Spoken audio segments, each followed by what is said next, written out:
Hi friends, it's Miss Melissa here, and today I'm going to be reading you Little Red Gliding Hood, story by Tara Lazar and pictures by Troy Cummings. Little Red Gliding Hood. Just like in the fairy tale we read earlier, Little Red Riding Hood, but there's something different. She's gliding. Can you see why she's gliding? That's right, she is wearing ice skates. Little Red Gliding Hood. Little red skates were worn in and worn out, no longer snow white and a little too tight. She frowned at the creases and crumples. Soon she wouldn't be able to use them to skate at Grandma's.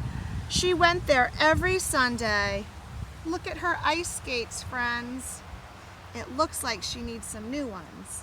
No more visits with Grandma. Little Red couldn't imagine. She swizzled down the river and saw a flurry of friends gathering beneath a banner. A pair skating competition. The prize, brand new skates.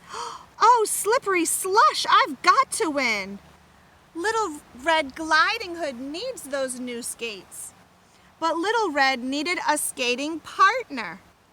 The dish danced with the spoon, and Hansel spun Gretel like sugar. Little Red had no one. She asked each of her friends. Too cold. Little boy Blue just shivered and quivered. The 7 dwarfs were more interested in passing a puck around.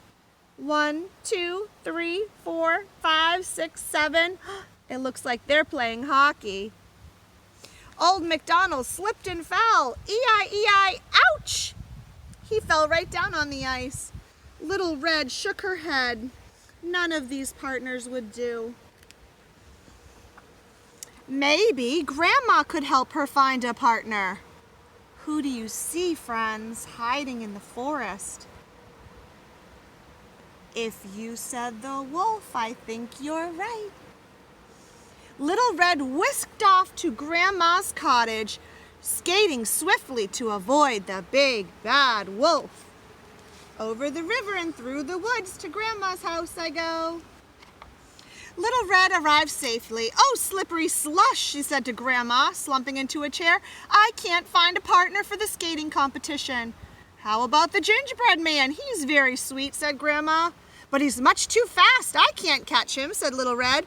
I bet Baby Bear would be just right for you, said Grandma.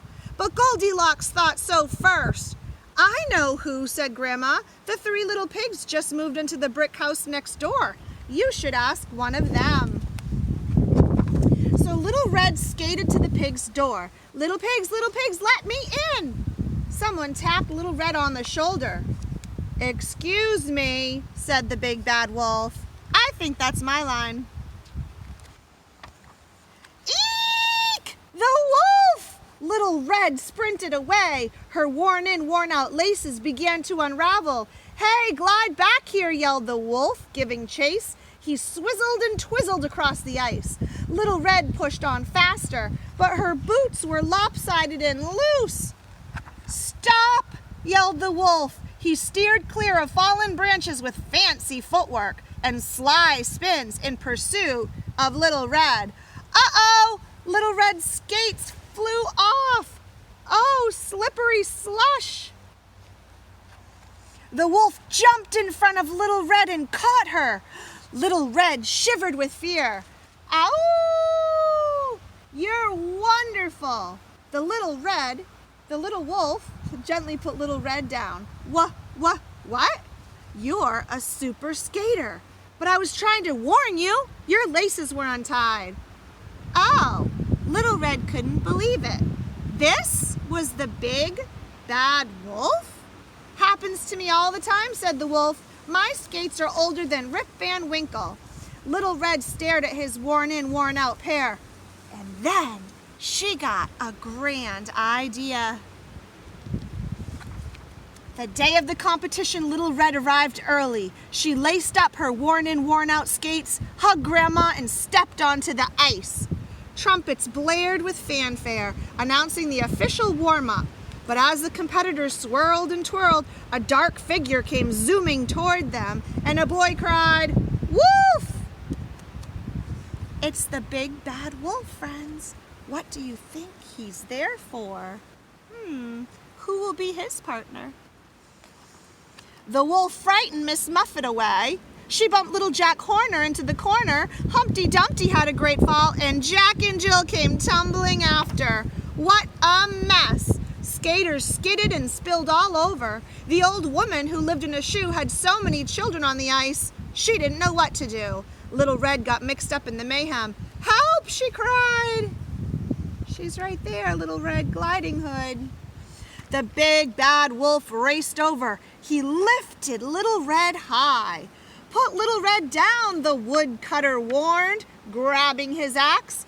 "Oh, slippery slush," said Little Red. "He's my partner." The crowd was stunned. It got so quiet, you could hear the ice freeze. All the king's horses and all the king's men put the competition together again. Music swelled and the pairs took to the ice. They wore flowing costumes and danced on ice like the prince and Cinderella at the ball. In fact, the royal couple were in the competition. The tortoise and the hare made a splendid pair.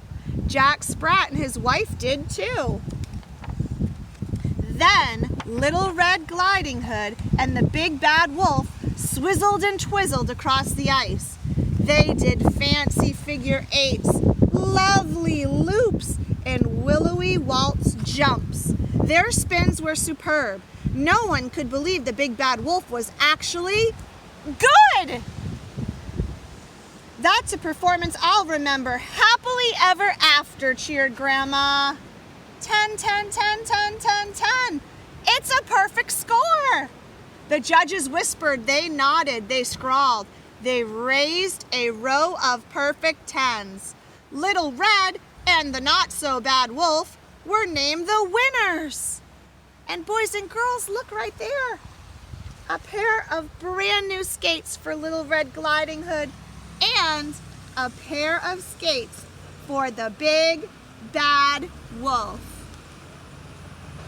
"Oh my, what big skates you have," said Little Red. The wolf flashed a toothy grin. "All the better to glide with you, my dear." It turns out the big bad wolf wasn't so big or bad. He was a wonderful partner for Little Red Gliding Hood. Thank you for listening, friends.